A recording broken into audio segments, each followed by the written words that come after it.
ऐसा लगता है कि टैक्स देने वाले मिडिल क्लास की किस्मत में यही लिखा है कि वो कमाता जाएगा और सरकार को टैक्स भरता जाएगा। टैक्स बड़े बड़े उद्योगपति और कंपनियां भी देती हैं, लेकिन उन पर ज्यादा बोझ नहीं डाला जाता। पिछले 10 वर्षों में कंपनियों के कॉर्पोरेट टैक्स में 112% की वृद्धि हुई है, जबकि मिडिल क्लास के या आम लोगों के इंडिविजुअल इनकम टैक्स में 293% की वृद्धि हुई है। इन आंकड़ों के बावजूद आम लोग इतना टैक्स देने के बाद भी जब कोई लोन नहीं चुका पाते तो बैंक का रिकवरी एजेंट उनके घर पर आ जाता है। लेकिन बड़ी बड़ी प्राइवेट कंपनियों के बड़े बड़े लोन हमारे देश में आसानी से माफ होते रहे हैं या फिर उन्हें राइट ऑफ कर देते हैं बैंक। नमस्कार साथियों, मैं आपका दोस्त अशफाक अहमद और आप देख रहे हैं देशभक्त चैनल। ये जो बजट जो आता है उसका लोगों में बहुत उत्सुकता होती है कि हमको कुछ छूट मिलने वाली है, हमको फायदा होने वाला है। तो सबकी नजर जो है जो वित्त मंत्री पर होता है जब वो संसद में प्रेजेंट करते हैं जो बजट कि अगले साल टैक्स कट होना है या टैक्स बढ़ाना है, कौन सी इंडस्ट्री को फायदा पहुंचाना है या लोगों को, आम जनता को क्या फायदा पहुंचाना है या कहाँ उनको मार पड़ने वाली। तो ये जो बजट आने वाला है तो इसमें भी यही सब बातें होंगी। तो अभी दिक्कत यह है कि जितने भी बजट अब मोदी जी जो जब से आए हैं तो वो अडानी बजट होता है। अब जैसे मोदी जी बोलते हैं कि अरे जो किसान है उनको हम ड्रोन टेक्नोलॉजी दे रहे हैं जिससे किसानों के जो खेत का रखवाली जो होता है और वो पूरा वो देख पाएंगे, ड्रोन से हर जगह जा नहीं सकते हैं तो ड्रोन पूरा देखेगा और किसान फिर उसके ऊपर में कि कहाँ कोई कीड़े लग रहे हैं, कहाँ कोई नुकसान हो रहा है, कहाँ कोई फसल अच्छी हो रही है। तो ये सब ड्रोन टेक्नोलॉजी से किसान को फायदा होगा। लेकिन देखा जाए तो फायदा किसको होता है? अडानी को होता है। और कैसे? तो जो ड्रोन टेक्नोलॉजी जो है तो अडानी ने वो इजराइल से शायद वहां से उसने कुछ टेक्नोलॉजी इंपोर्ट करने का कुछ संबंध किया है, समझौता किया है और ड्रोन बनाएगा इंडिया में। तो जो मोदी जी बजट में पिछले साल जो लाए थे तो ड्रोन टेक्नोलॉजी से किसान को फायदा हुआ होगा तो असल में अडानी के लिए है। उसी तरीके से मोदी जी अनाउंस करते हैं कि वो देश का सबसे बड़ा पोर्ट बन रहा है, वो सरकार का बहुत बड़ा अचीवमेंट है, महाराष्ट्र में बन रहा है, महाराष्ट्र को 76,000 करोड़ का फायदा होने वाला है। लेकिन असल में किसका फायदा होने वाला है? अडानी का, क्योंकि वो जो पोर्ट है तो वो सरकार बनाएगी और उसके बाद में अडानी को दे देगी, है ना। जितने भी पोर्ट और एयरपोर्ट जो है वो तो अडानी को देते जा रहे हैं ना मोदी जी, तो दिखता है। तो ये जो बजट होता है तो अब अडानी का होता है। तो अडानी को जो चाहिए होता है वो सोचता है अडानी करे अब मेरे को सेब का सब बागान चाहिए, तो मोदी जी फिर ऐसा अरेंजमेंट कर देंगे कि कोई और सेब खरीद ही नहीं पाए। जितना भी जो सेब होगा या हिमाचल का तो वो अडानी को मिलना चाहिए। तो वो ऐसा अरेंजमेंट करते हैं, अडानी को मिल जाता है। अडानी सोचता है कि मेरे को सीमेंट फैक्ट्री चाहिए, तो ऐसा ना ये बना देंगे वो ईडी सीबीआई पहुंच जाएगी अंबुजा सीमेंट के यहाँ और रातों रात वो अंबुजा सीमेंट अडानी का हो जाता है ना। ये सब आप देखते हैं। तो बजट जो होता है तो वो अडानी का होता है, तो इस साल भी अडानी का ही होगा। लेकिन दिक्कत क्या है? दिक्कत यह है कि चलो अडानी फायदा पहुंचाए, लोगों का भी फायदा होना चाहिए ना, लोगों का नुकसान नहीं होना चाहिए। लेकिन लोगों का नुकसान होता जा रहा है। अब इसमें सबसे ज्यादा कौन पिसता है? तो वो है मिडिल क्लास, मध्यम वर्ग।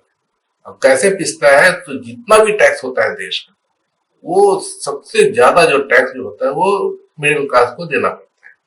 तो वो इनकम टैक्स जो होता है पर्सनल इनकम टैक्स देगा, उसके बाद में हर जगह जीएसटी पर देता रहेगा, टोल टैक्स देता रहेगा, मतलब हर चीज पे टैक्स पर टैक्स, ये हालत हो जाती है उसकी। तो वो मतलब कि उसके पास में बचता, कमाता है तो उसको बचता क्या है? उसके पास सब तो टैक्स के तरह के द्वारा सरकार वसूल लेती है उससे। तो हर जगह उसको दिक्कत है मिडिल क्लास में, और ये रोना रोते रहते हैं मिडिल क्लास।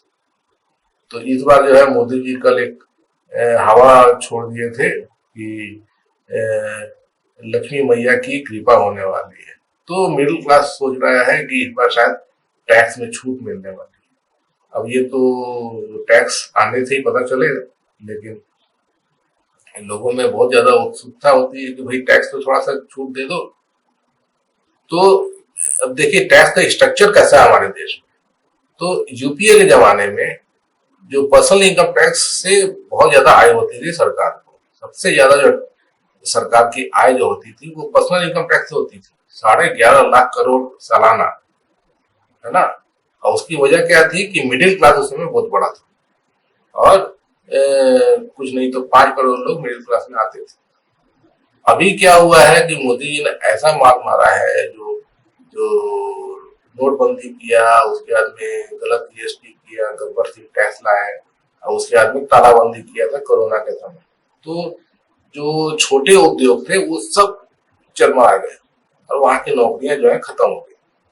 तो बहुत सारे जो लोग थे उनकी नौकरियां खत्म हुई, तो जो मिडिल क्लास में वो आते थे तो अब वो गरीबी रेखा में चले गए। तो जो पर्सनल इनकम टैक्स है वो सरकार का अब मुश्किल से 4.5 लाख करोड़ आ रहा है, बहुत बड़ी गिरावट। सोचिए 4.5 लाख करोड़ से 4.5 लाख। तो अब सरकार को तो सरकार चलाने के लिए पैसे चाहिए होते, तो मोदी जी अब कहां से पैसे लाएंगे सरकार चलाने के लिए। तो मोदी जी ने जीएसटी का रास्ता वो अपना लिया है। तो हर चीज पे जीएसटी, हर चीज पे जीएसटी। तो पहले यूपीए के जमाने में खाने पीने की चीजों पर टैक्स बिल्कुल नहीं था, जो जरूरी सामान थे उस पर बहुत कम टैक्स था। सरकार जो दवाएं होती हैं, दवाइयां भी बहुत जरूरी होती हैं मरीजों के लिए, उस पर भी बहुत कम टैक्स। तो मोदी जी ने सब पे टैक्स बढ़ा दिया और लगा दिया, और नए टैक्स रोज नए लगते जाते हैं।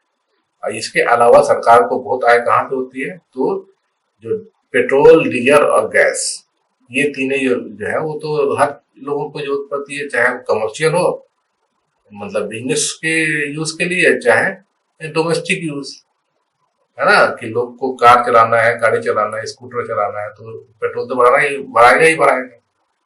वैसे ही जो छोटे मोटे उद्योगों में भी जो गाड़ियां चलानी है, माल ढोना है, तो वो डीजल इस उपयोग करेगा। और जो घर में खाना बनता है गैस पर, तो वो तो हर घर में गैस होना चाहिए। तो इस पे मोदी जी ने इतना ज्यादा टैक्स लगा दिया कि पेट्रोल पर लीटर कुछ नहीं तो 33 रुपया मोदी जी लेते हैं, डीजल पर भी इतना ही लेते हैं। और जो गैस जो सब्सिडी के साथ में यूपीए के जमाने में 400 रुपए की आती थी सिलेंडर, तो अब वो 1000 रुपया, 1100 रुपया है ना हर जगह। तो ये इतना ज्यादा टैक्स लगा दिया मोदी जी, क्योंकि जो पर्सनल इनकम टैक्स घट गए, तो उसकी भरपाई मोदी जी इस तरह से करते हैं। अब इससे होता क्या है कि जो गरीब है, मध्यम वर्ग है, तो उसको जो है वो और ज्यादा जीएसटी के द्वारा टैक्स देना पड़ रहा है ना। अब क्या हुआ कि इससे क्या होता है कि जो सबसे ज्यादा गरीब लोग हैं, तो उनके लिए तो रेवड़ियां होती हैं, 5 किलो राशन, और कुछ जैसे कि नए नए स्कीम आते हैं, महिलाओं को 21 रुपये महीना, 2100 रुपये महीना, फिर ये बेरोजगारों को इतना भत्ता, ये सब चीज देना पड़ता है ना। तो उसके लिए टैक्स से ही जो पैसा आता है तो उसी से दे पाएगा ना। तो गरीब को तो थोड़ा बहुत कुछ मिल जा रहा है। अब मध्यम वर्ग को क्या मिलता है, तो इतना टैक्स देने के बाद अभी मध्यम वर्ग को कुछ नहीं आता है, बिल्कुल कुछ नहीं आता। सरकार की तरफ से क्या फायदा होता है मध्यम वर्ग को, न सरकारी स्कूल इम्प्रूवमेंट होते हैं कि अपने बच्चों को सरकारी स्कूल में पढ़ा लें, प्राइवेट में जाना पड़ता है। हॉस्पिटल जो है वो सरकारी इतने खराब होते जा रहे हैं कि वहां पे इलाज नहीं करवा सकते मिडिल क्लास, तो प्राइवेट में जाना पड़ता है, तो वहां पे भारी पैसा देना पड़ता है उसको। वैसे ही रोड पे जाना है तो हर जगह टोल टैक्स, हर जगह टोल टैक्स। और उसी तरीके से मध्यम वर्ग को मतलब सरकार की तरफ से कुछ भी नहीं मिलता है, वो सिर्फ टैक्स भरता रहे बस। तो ये मध्यम वर्ग के लिए बहुत चिंता की जनक बात होती है कि भार उस पर पड़ता है। और जो रईस लोग की बात कर ले, तो रईस लोगों का तो मोदी जी ने कॉर्पोरेट टैक्स आधा कर दिया था जब मोदी जी आए थे। तो उनको वहां छूट मिली, उसके बाद में फिर वो कर्जा माफ होता है ना। इतने बड़े बड़े मतलब 15-15 लाख करोड़ रुपया कर्जा माफ हो रहा है। तो ये इतना बड़ा बड़ा पैसा मोदी जी कैसे माफ कर दे रहे हैं? वो क्या उन लोग भिखमंगे हैं? वो पैसा दे नहीं सकते हैं? वो तो दुनिया के सबसे बड़े रईस बना दिया मोदी जी ने। जो दुनिया के सबसे बड़े जो रईस होते हैं तो उनकी संख्या तो हमारे देश में सबसे ज्यादा बड़ी है। तो उनसे टैक्स वसूलना चाहिए ना, कि इतना इतना वो कमा रहे हैं तो उनसे ज्यादा टैक्स लेना चाहिए। तो मोदी जी उनसे टैक्स नहीं लेते। और ये जो जीएसटी वीएसटी जो होता है तो उसका भी मान उससे कुछ फर्क नहीं पड़ता उनको। अब अमीर लोगों के लिए वो जैसे कि समझ लिए कि एक मध्यम वर्ग का जो सिर्फ राशन का खर्चा मान लीजिए कि 10,000 रुपये महीना आ रहा है, तो उसपे वो मध्यम वर्ग वाला जो है वो कुछ नहीं तो 10,000 में 1,000 रुपये से ज्यादा का जीएसटी देता है ना। तो ये मध्यम वर्ग के लिए भारी पड़ता है, उसके लिए 1,000 रुपया बहुत मायने रखता है। अब वही जो कोई अमीर आदमी है तो उसको 1,000 रुपये ज्यादा देना पड़ेगा तो उसको कुछ फर्क नहीं पड़ता। 1,000 रुपया उसके लिए कुछ नहीं होते, मध्यम वर्ग वाले के लिए होते हैं, गरीब के लिए भी होते हैं।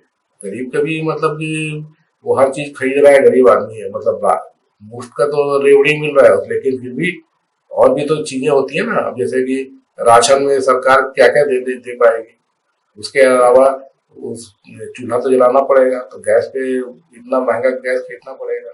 उसके बाद में उसको अगर थोड़ा सा पैसा है तो उसके बाद स्कूटर है पुरानी, तो उस पे अगर वो चलाएगा तो उस पे महंगा पेट्रोल उसको लेना पड़ता है। उसी तरीके से थोड़ा सा उसके पास में पैसा है तो कुछ अपने ऐशो आराम के लिए खर्चा करना चाहेगा तो वहां पे भी जीएसटी इसको देनी पड़ेगा ज्यादा। तो मार तो पड़ती है, और यही सबसे ज्यादा मार वो मध्यम वर्ग को पड़ती है। अब मिलता कुछ नहीं है उनको सरकार की तरफ से, तो ये दिक्कत है। तो अभी जो बजट आने वाला है तो इसमें कोई बहुत ज्यादा फायदा तो होगा नहीं दिखता है। बस ये है कि जो मिनिमम जो आय होती है, ये जो इनकम टैक्स की छूट कहाँ तक होती है, तो करीब करीब पिछले साल तक कि 6 लाख तक जैसी कमाई होगी तो रियायत सब जो लाके ऐसा है कि उसको टैक्स नहीं देना पड़ेगा। तो वो शायद थोड़ा बढ़ा दें मोदी जी, है ना, उसका लेवल और ज्यादा कुछ कर दे, उससे ज्यादा कुछ होगा नहीं। बाकी जो इनकम टैक्स का जो कितना इनकम टैक्स करता है, तो हमारे देश में एवरेज जो है कुछ नहीं तो 33-34% इनकम टैक्स करता है। मतलब कि अगर कोई 1 लाख रुपये महीना कमा रहा है तो कुछ नहीं तो 33,000 रुपया सरकार को टैक्स देना पड़ेगा।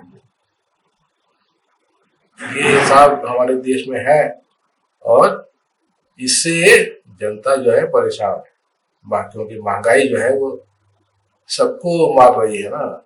अब मध्यम वर्ग को तो ज्यादा मार पड़ती है। बेरोजगारी की जो हालत है तो वो भी मध्यम वर्ग ज्यादा झेलता है, क्योंकि जो मध्यम वर्ग होता है वो रोजगार नौकरी चाहता है, और उनके बच्चों को नौकरियां नहीं मिल रही, तो मार उनको तो वहीं पड़ रही है। तो हर तरफ से मोदी जी की तरफ से मार ही मार, फायदा कुछ नहीं। अब मध्यम वर्ग जो है पिसता जा रहा है।